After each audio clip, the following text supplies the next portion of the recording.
In this video, I'll show you how to create the classic Dolly Zoom, also known as the Vertigo Effect, right inside DaVinci Resolve. To get started, you'll need a clip that's already zooming in toward the camera from the very start. Once you have that, select your clip on the timeline, then open the Inspector panel.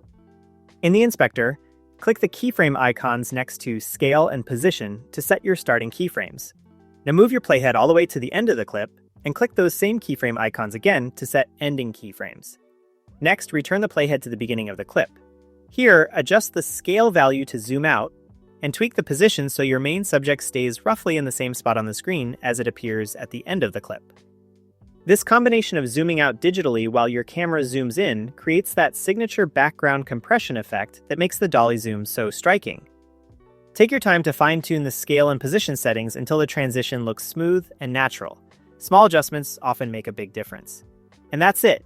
You've just recreated the Dolly Zoom Vertigo effect in DaVinci Resolve. Thanks for watching.